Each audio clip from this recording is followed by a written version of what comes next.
Hello and welcome to the Indy Author podcast. Today, my guest is Mark Coker. Hey, Mark, how are you doing? Hi, Maddie. Great. Nice to be here. I am very happy to have you here. To give our listeners and viewers a little bit of background on you, Mark Coker serves as the Chief Strategy Officer at Drafted Digital, the world's leading publishing platform for indie authors. Mark is the founder of indie ebook pioneer Smashwords, which was acquired by Drafted Digital on March 1st, 2022. Mark is an outspoken advocate for self-published authors, a former contributing columnist for Publishers Weekly, and the host of the Smart Author podcast, where he teaches evergreen best practices to help authors publish ebooks with pride, professionalism, and success. And I had invited Mark on the podcast to talk about the next X years for indie. And I don't think ever before have I put out as all-encompassing topic to any guest before. And I'm also going into this with no notes. So we're just going to see where the conversation takes us. But I thought that a good way to start would be to talk about the fairly recent acquisition of Smashwords by Drafted Digital. And on February 15th, I recorded a podcast episode that went out as 120, Drafted Digital Updates, Smashwords in Print with Chris Austin, the CEO of Drafted Digital. And I was just wondering if you have any updates you can give us about how that is going. I got to say, I think things are going really well. The teams are meshing really well together. We're getting to know one another. The teams are already working together and moving forward and doing things. And I'm really pleased with how things are falling into place so quickly. Communication is really important within Drafted Digital, and Chris Austin does a really great job of encouraging communication, cross-team communication. We're making progress, and we're already making progress on some of the promises that we made in terms of what people would start to see from the combination. What is the promise you're most imminent on delivering on? As a lot of listeners probably know, there was a lot of concern in the erotica community about would Smashwords policies change, because Smashwords always been more permissive on erotica than just about anybody else. And as part of that merger, Drafted Digital committed to adopt our erotica certification system so that authors can self-certify the presence or the lack thereof of certain taboo topics in erotica, so that we can accurately distribute those titles to the retailers that will accept them and block those titles from retailers that won't. So that system is already pretty much developed and done. I don't know what the timeline is for when we're going to launch it, but it was great to see them fulfill that commitment very early on. Earlier this morning, we had a meeting to talk about getting D2D books into the Smashwords store, because I know that's what a lot of D2D authors are excited about. So we're finalizing a plan around that and how we're going to stage, probably in different iterative steps, how we're going to do that. So the first step is going to be to just get those books into the store so that they can start selling. And then follow-on steps down the line, we'll incrementally add support for the Smashwords coupon capabilities and some of the unique merchandising tools that are within the Smashwords store that aren't available at other retailers. So that's great. I'm happy with how things are going so far.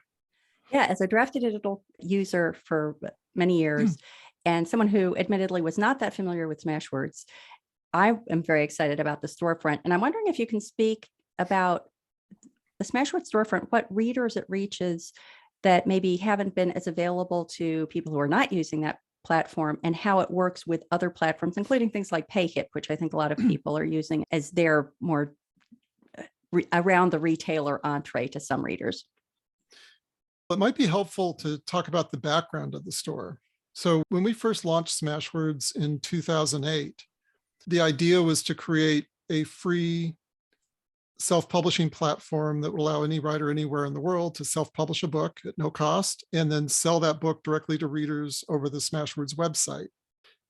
And so that was the beginnings of the store. That was 2008. In 2009, I had this crazy idea to become the Ingram of ebook distribution, because at the time, Ingram was not able to support the distribution of self-published authors. So it was impossible for self-published authors to get their books into the major retailers. So I recognized that there was a void, that we needed a distributor that would focus on self-published authors. And so we turned our focus in that direction And then our book started selling really well. And then that's been our focus. That's been our primary focus for the last 13 years, is building out our distribution systems and helping authors get their books into major retailers, opening up library platforms for self-published authors. So the Smashwords store always took a back seat to the rest of our business, the distribution side. But along the way, we did continue to update some of the capabilities there, such as the Smashwords coupon capabilities. We've got the broadest suite of couponing and promotion tools available at any retailer. We have self-serve merchandising, so authors can often get their books featured on the homepage, self-serve, just using our tools. And how do they go about doing that? At Smashwords, you use the public coupon feature. So we have coupons that are public and private. So a private coupon means that your coupon code is only available to the people that you give it to, like maybe the people on your private mailing list. A public coupon puts your book publicly for sale in the Smashwords store. And then if your book exhibits certain characteristics, our algorithms will automatically feature your book right on the homepage. And that's not even the most important featuring to get at Smashwords, because a lot of customers of the Smashwords store are going to visit the homepage, and then they're going to start filtering by genre or category. So drill down to paranormal romance or paranormal fantasy or whatever it is that the reader is interested in. And as you drill down, the featured selection changes, and it becomes even easier for authors to have their books appear in the first 5 or 6 listings there as books that are on sale and being featured. And that featuring is completely automated based on our algorithms. And our algorithms look to basically identify titles that readers are already reacting favorably to. So we look at a number of different characteristics to discern that. So fully automated. And so a lot of our authors are using that to do that self-serve merchandising within our store. So you asked about how the Smashwords store customers may be different than others.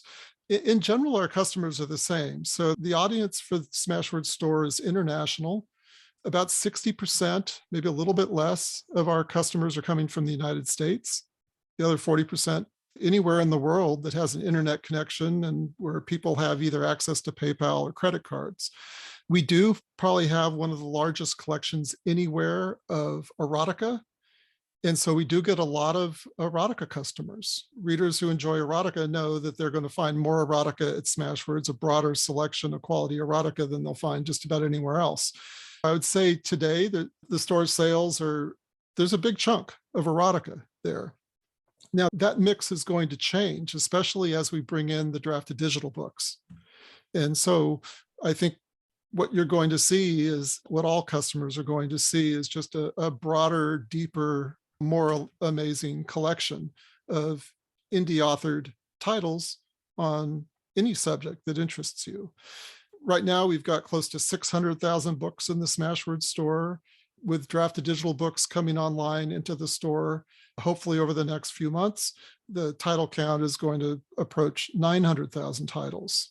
So really, we serve everyone. I'm thinking of a question. I'm formulating it a little bit as we talk, but what you were saying before about you drill down into categories and they become, more and more specific, and the system is curating us or presenting the books that are meeting the criteria that the person puts in. And that combined with the fact that you're going to get a whole slew of new books through drafted digital, I'm wondering if there's, and this is like maybe veering a little bit more into the futuristic side, is there going to be a difference in how the Smashwords store in combination with drafted digital uses metadata? And the reason I thought of that is that if I'm writing nonfiction about building a boat and I go on there and somehow I'm presented with erotica, like it's a issue that I think indie authors don't have to deal with on that many other platforms because they're more restrictive. And so is the combined Smashwords drafted digital looking at innovative ways of using metadata to make sure that the readers are getting to the books they want in this new expanded selection? I think this is a great question that you're asking, and it's a question that we've already addressed years ago. So when you visit the Smashwords store, just as a guest, before you've even registered and we know who you are, we automatically block the erotica from the homepage. And then when you sign up for an account, you have the ability to configure what types of erotica that you want to see in your search results. So do you want just mainstream erotica, no erotica, or do you want to see erotica with taboo themes? So the idea is that we want the store to be customizable by the reader so that the reader is only viewing what they want to view as part of their shopping experience. And I think we're going to be doing more of that in the future. We've got a lot of ideas on the roadmap for how we can add more personalization to the store. It's interesting because I'm realizing that probably the only other representative of a online retailer site that I've spoken to is Tara Kremen from Kobo. I don't think I've ever spoken to anybody from Amazon or Apple. And so it's bringing to mind all these questions that I haven't had an opportunity to ask someone who has this retail insight. Like, beyond the erotica certification system, are you relying on author provided data to help your customers navigate the site? Or is there any kind of back end AI going on that's helping readers find what they want? Just about everything we do is based on what the author is providing us. And that's important to us, that the author defines their own metadata because they know their book the best. And so we do leverage that metadata in terms of how we display the books and the categories that we display the books. Does that answer your question on that? Yes, it does. I can imagine that if we're looking many years down the road, not just at Drafted Digital Smashwords, but at the industry in general, my hope is always that the creation of the metadata will become more automated. I think authors are often the worst judge of their own work, even selecting a genre, for example, or keywords and things like that. And I'm looking forward to the day when there will be a machine that will do that for me. Well, the machines are coming and it's scary. When we start talking about AI, definitely we are going to see AI touch many pieces of the book industry in the future, from publishing to writing to marketing. Just last week, I got a really strangely, oddly worded email from a company that turns out to be, it looks like some kind of slimy vanity publishing company in Florida. I'm not going to mention their name. I've forgotten it. But what caught my eye about that email is that it did attract my attention because it was personalized. So it was addressed to me. And then I could quickly see in the second paragraph, it was talking about information that I had published years ago on the ideal pricing for ebooks. And so that kind of told me, oh, this is coming from a real person. They've actually taken the time to write me an email rather than spam me. But then going through the email, I realized that the language was off. It didn't quite make sense. And then at the bottom of the email, it made some offhanded comment about some restaurant in Florida, which has no relevance to me, only relevance to the fact that it was near that publisher, that publishing company. And then I looked down at the bottom of the email and it said that this email was automatically generated via AI using some service that I'm not going to mention because I conveniently forgot their name. I would not encourage any authors to do this, but they're supposedly drawing upon thousands, hundreds of thousands of bits of data out there on the internet about me to send me a targeted email to get my attention. So I want to go publish a book with them. And evidently eat in that restaurant. Well, that obviously was dropped in to be chatty and conversational and look real. Yeah. But it was made by a machine, not by a person, which is why it was so obviously odd and then ultimately off-putting and creepy. Because imagine what bad marketers can do with this kind of technology. That's a scary dystopian future there when it comes to AI and marketing. But there are other aspects of AI that I'm really excited about. I'm really excited about AI coming to audiobooks and audiobook creation and synthetic voices, because that technology has really improved over the last few years. And I see an opportunity for these automatically generated audiobooks based on ebooks. You push a couple buttons and your ebook is now an audiobook. and the voice quality is getting better and better. And I'm starting to see that as that's going to be like a new format for books, just like paperbacks, low-cost paperbacks were a new format for trade paperbacks or for hardcovers. This is an opportunity to make more books more accessible to more readers, to make audiobook publishing more accessible to more authors at less cost or no cost. And anytime that you can do that, anytime that you can lower the barriers to entry so that authors and creatives can get their content out into the world to be enjoyed by consumers at much lower costs, magic happens. That's basically what we saw 14 years ago when we launched Smashwords, because when we launched Smashwords, there was nothing like us at the time. It was a crazy idea, a free publishing platform.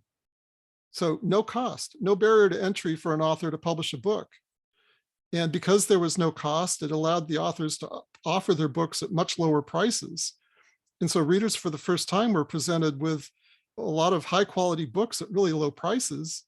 And the market for indie publishing just exploded. And it was a win for authors. It was a win for readers. It was a win for the culture of books. So I think we're going to see the same thing happen in audiobooks, thanks to AI. I've been excited about the idea of audiobooks. I hire professional performers to perform my fiction audiobooks, but I would love to have an option to generate an audiobook for my nonfiction in my voice, which I'm experimenting with Descript, which is the program I use to edit the transcript and the audio and video of the podcast. We are many years away from me wanting to listen to an AI read a fiction book where I'm in it for the experience, as opposed to a nonfiction book where I'm in it for the information. If I want information, I'm happy to have Siri read it to me or whoever, but I don't think that audiobook narrators are going to be losing their jobs anytime soon, because they're still bringing a perspective, a skill to it that not. AI hasn't met yet. Yeah, AI can't do what a professional voice talent can do. Yeah. But what I think we're going to see is some bifurcation in the market. The professionally narrated audiobooks or audiobooks narrated by the author are going to be seen as premium audiobooks. Yep. And then you're going to see the synthetically generated ones from AI are going to be a lower end. But the quality is really improving. And if it means that an author can offer a synthetic audiobook to their readers for 99 cents, as opposed to $19.99, that starts to become transformative. And it starts to allow more authors and more books to become more accessible. And I think ultimately it's going to enable more authors to graduate to that premium level. For a lot of authors who are first starting out, or even established authors, the cost of professional audiobook narration is just, it makes it inaccessible. Yeah. As a consumer of content, I would be very happy for the 99-cent alternative when I wasn't looking for the full experience, but having the premium human narrated one available too is the perfect scenario.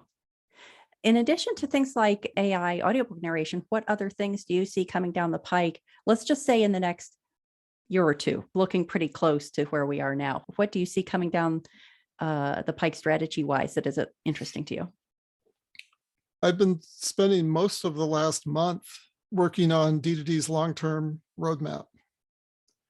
So there's not a lot I can talk about there yet, but in general, there are some things that get me excited in directions that I think that the world is going to move.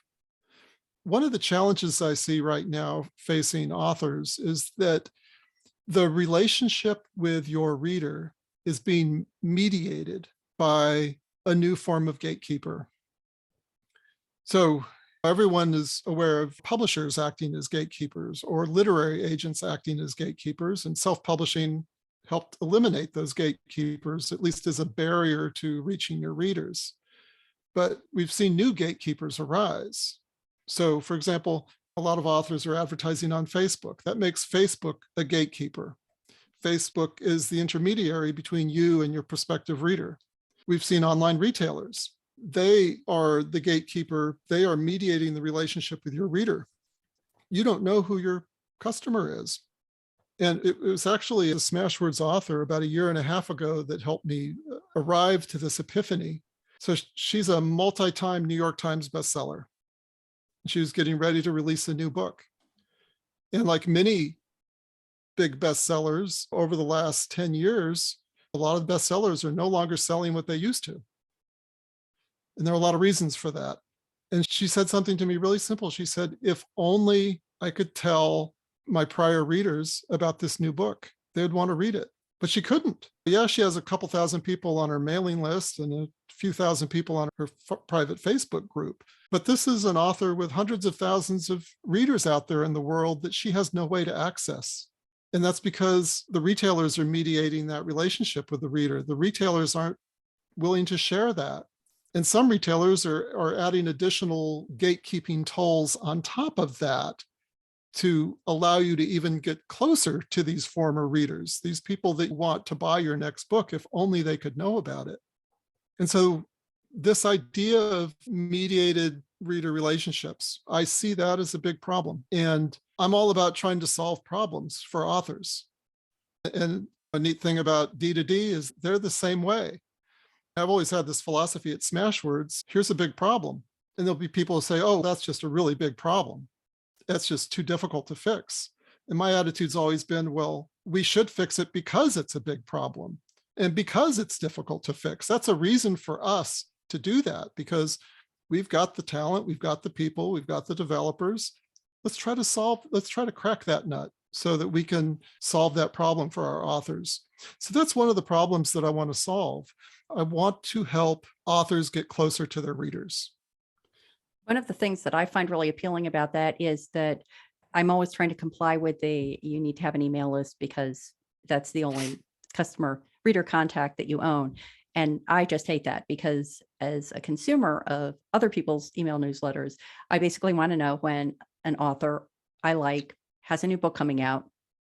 And that's pretty much it. I don't really need to hear week by week what their family life is doing and things like that. I really struggle with finding content that I feel like I want to share. But if there was that platform where I could have that relationship that was just based on the books that I know they want to read, as you're saying, that would address a big problem and a big frustration, I think, for a lot of authors. Yeah, so now luckily those simple tools are already available.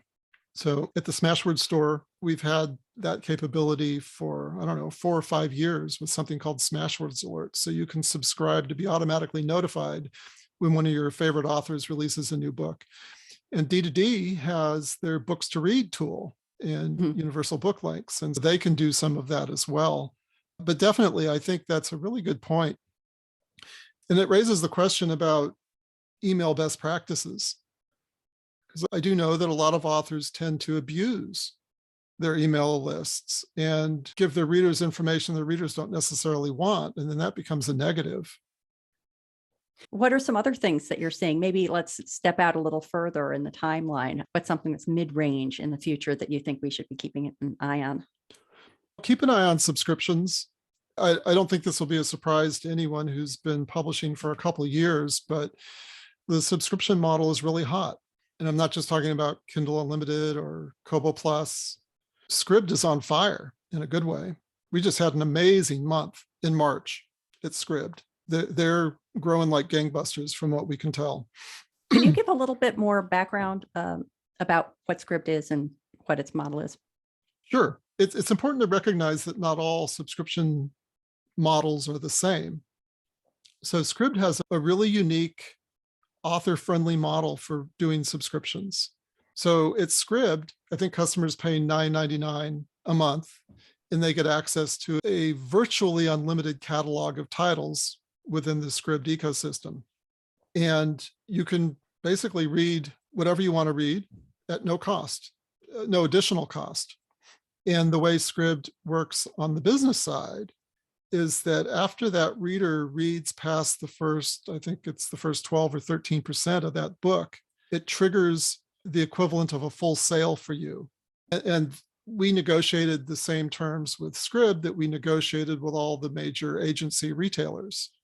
So the author is making good money on that.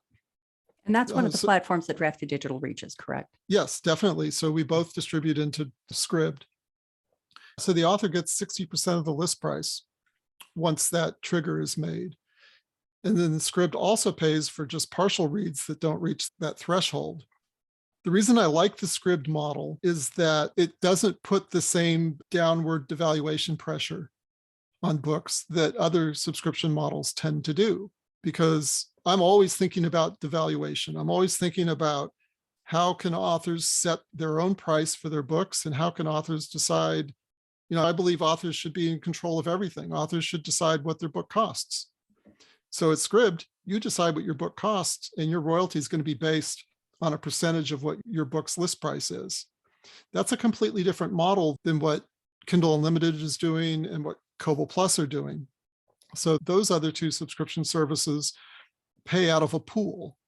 So there's a certain pot of money that gets divided up among the authors whose books are read, whether it's the number of pages read or the number of minutes read. And the pool models, depending on the retailer, have the tendency to put more devaluation pressure on the author and also strip the author of pricing control. So if you're being compensated based on the number of minutes that your book is read, if you write a children's book that only has 300 words in it, yet your book sells single copies at $4.99, that subscription model is really going to devalue your work. You're going to get a fraction. Or if you write short fiction, or if you write erotica, we were talking about erotica earlier. Erotica authors typically command higher prices for shorter works because it's a different type of product for the reader. And so some of these pool-based models do have the potential to disadvantage certain authors and certain types of content. Whereas if you look at the Scribd model, which is not the pool-based model, it forces Scribd to be accountable to the author and the author's expectations for what they feel like they deserve to be paid. But even Scribd has its own little quirks. If your book is priced too high in certain categories like romance, your book may not appear within the Scribd catalog. So that's something that some authors have to struggle with. Is Scribd targeting a particular audience or demographic? I think they're targeting every reader in the world. If you ask them what their ultimate objective is. Mm-hmm. Yeah, that, Scribd, I think, would consider themselves the future of reading, at least of subscription reading. Do you see the market leaning toward one or the other of those models longer term? Well, I think Scribd's model is great. We'll see if it changes over time. I think Scribd's model is author and publisher friendly. And we're talking today about the best interests of authors. I think everyone should be at Scribd because they're not going to devalue your book, and you'll be compensated well when your book is consumed. There are other issues going on with like Amazon and Kindle Unlimited. I don't know if you want me to talk about that. Sure. I do get tired sometimes of listening to myself talking about Amazon. I've never been a fan of Kindle Unlimited. First of all, it requires that you make your book exclusive to Amazon. When you make your book exclusive to Amazon, it means you can't sell at the other retailers. It means all these other retailers that want to support indie authors can't. It means all of your fans have to shift their buying over to this other retailer. So it makes it difficult for the other retailers to support the entire indie community when their customers are being pulled away because of exclusivity, because the books that their customers want to read are only available at Amazon. And Amazon has the market power to coerce authors to make their books exclusive. So I've always had big problems with KDP Select exclusivity. I think it's counterproductive to the long-term best interests of every single indie author. But I also understand that it's very tempting for authors to enroll in that, because what Amazon does is that they hold back some of their best marketing and merchandising tools and make those tools only available to authors that are exclusive, which puts authors in an awkward position. Even authors who in their heart hate exclusivity and want to make their books available to readers at all the different platforms all around the world. Amazon's got 70–80% of the world's ebook readers if you're selling ebooks. And so it's difficult to say no to Amazon. And with the pool-based model, there's not a lot of transparency. So I don't think I've ever seen Amazon disclose what percentage of that pool they're paying to authors. So it's quite likely that the effective royalty rate that authors are earning is not 70%. It's probably not 60%. It might not even be 50%. I don't know what it is, but there's no transparency there. So as an author, you don't really know how much of that money is going to the authors. Now, if Amazon were to say 70% of the pool is being paid to authors, I'd say, oh, well, okay, that's fair. That's more fair. And maybe we can be excited about that, but we don't know. As an author, you want to know. Just a quick break from the interview. Are you getting value from the podcast? Please consider supporting it and all the work I do at the Indy Author by becoming a patron. To pledge a monthly contribution, go to patreon.com/the Indy Author, or to make an occasional contribution, perhaps to indicate the value that a specific episode or resource provided to you on your creative voyage, scroll to the bottom of any page at theindyauthor.com and click Buy Me a Coffee. And now, back to the interview.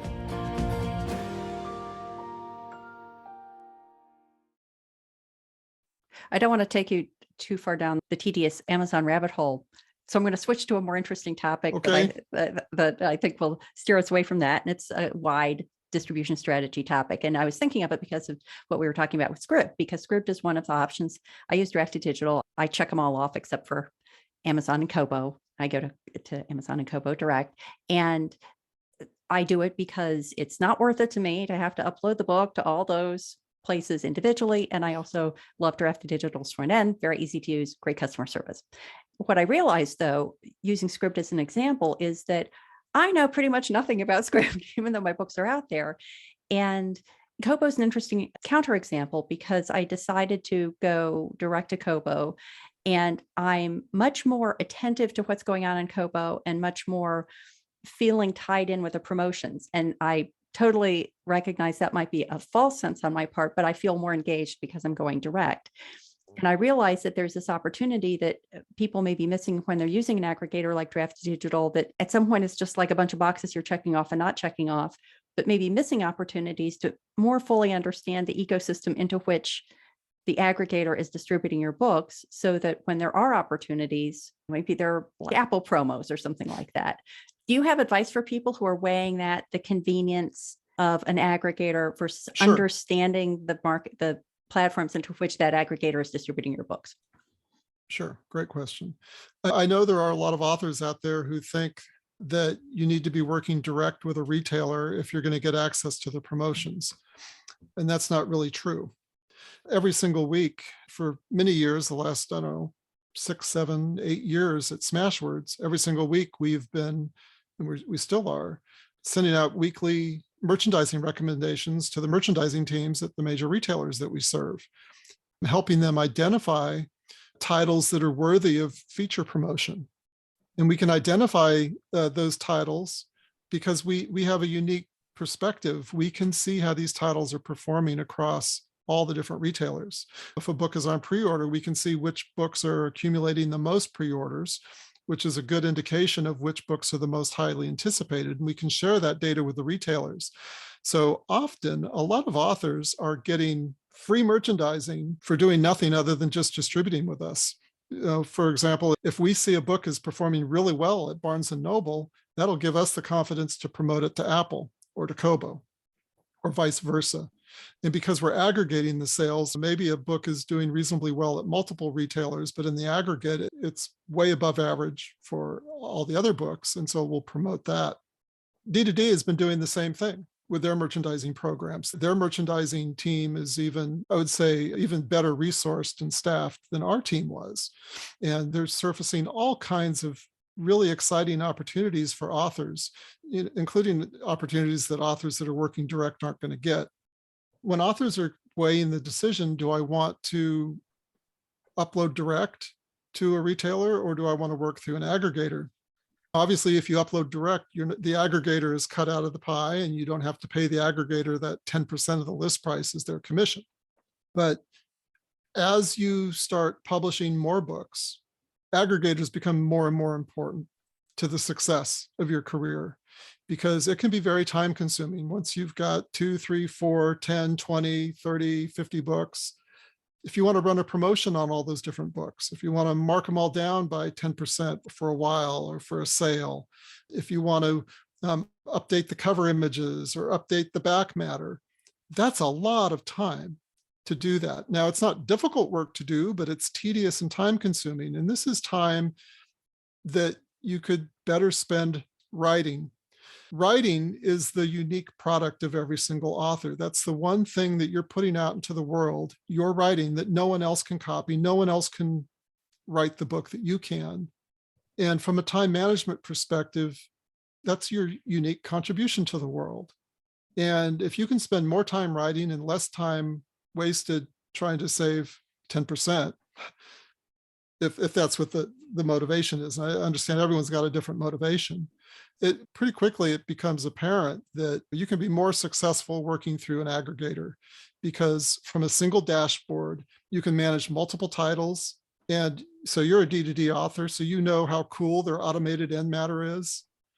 If you're a series writer and you're getting ready to publish the 20th book in your series, wouldn't it be cool if the first 19 books could have their end matter automatically updated to recognize that you've just published the 20th book in your series? Yeah. That happens automatically at D2D. Yeah. That saves you hours and hours and hours of time.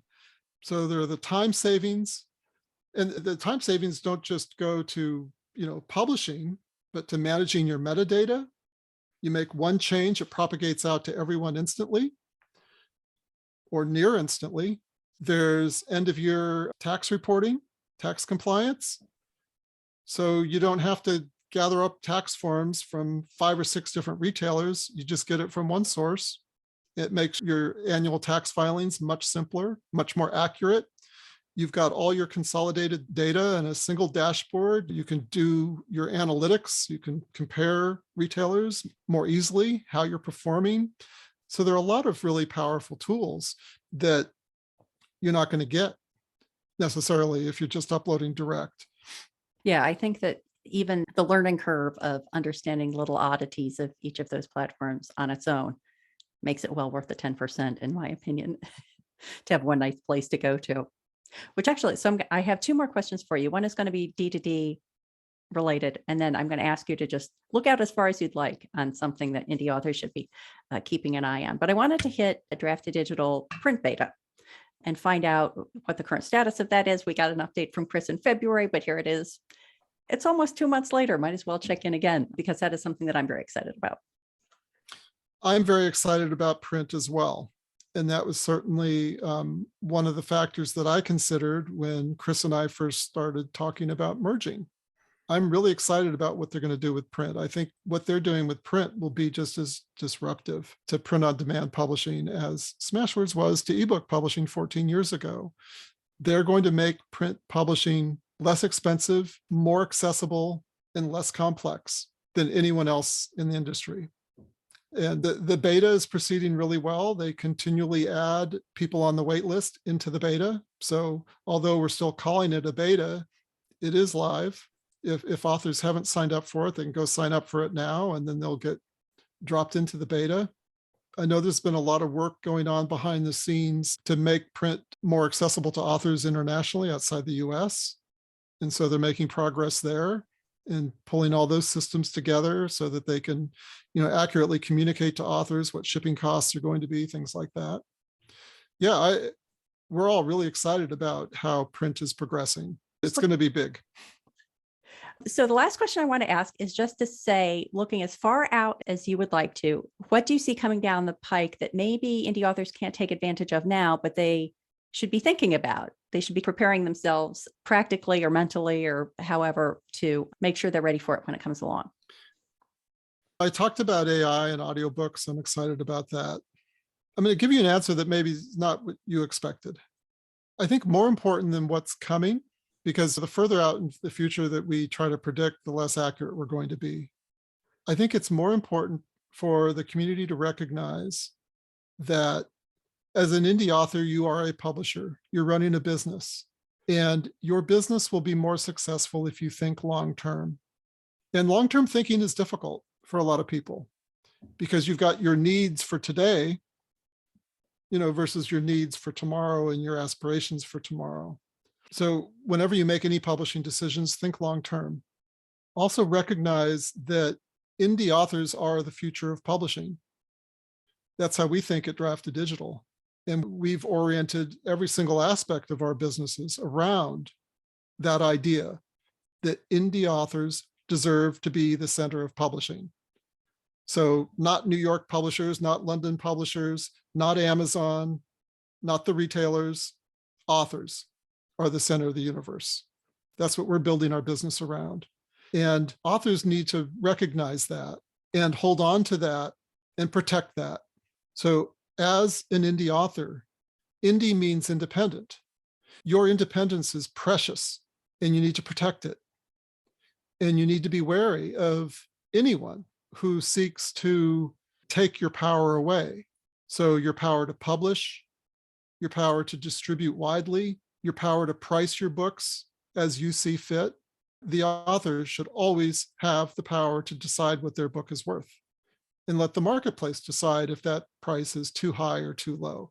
So when I look ahead, I see a very bright future for indie authors, but to achieve the greatest promise of that bright future, indie authors need to recognize that they are the center of the publishing universe. And it requires a mental leap. Most of us don't think that way. Most authors think I'm at the mercy of some higher power, the gatekeeper, the advertising, the whatever. So as you make your plans for the future, always just orient yourself in the middle. What is best for me? What's best for my business? What's best for my readers? And if you can orient yourself around that mindset, then it makes future publishing decisions much easier. So when new opportunities come down the pike, you'll be able to discern which opportunities are true opportunities and which opportunities are really traps, which opportunities might take you in the wrong direction. If we're providing an approach authors can take to those two combined things, that indie authors are the center of the publishing universe and we have to look long term, is there a way you can frame that up, like asking the question, what will be best for me, my work, and my readers in X number of years? Or is there some other mindset that you would recommend indie authors take to accommodate those two strategic approaches that you described? Imagine the future that you would like to see. What do you want the publishing world to look like?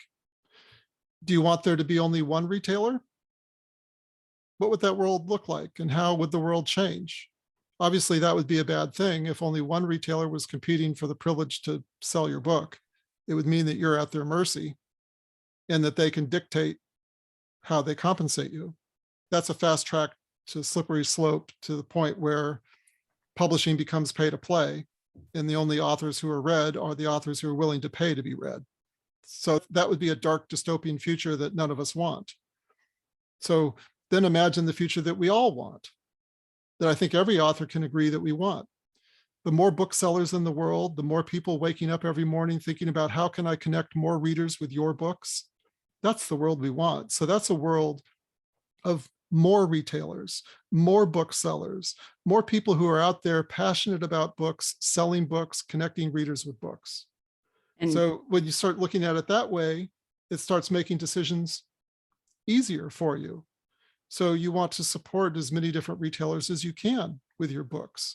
You want to give your readers as many different options as you can to purchase your books or to discover your books. You want to avoid options where the only way to get into that store is to drop your drawers and lower the royalty rate that you'll accept. And to a certain extent, I'm oversimplifying here because every decision needs to be made in isolation. There will be times where it makes really great sense to just drop your book to free for some opportunity, and other times where it might not make sense.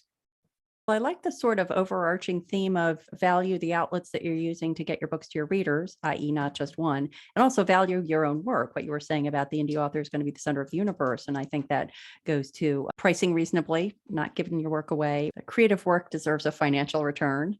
Yes.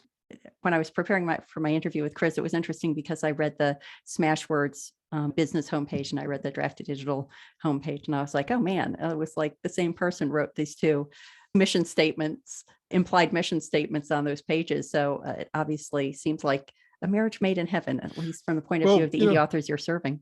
we evolved really from the same seed. So both of our companies were founded by authors.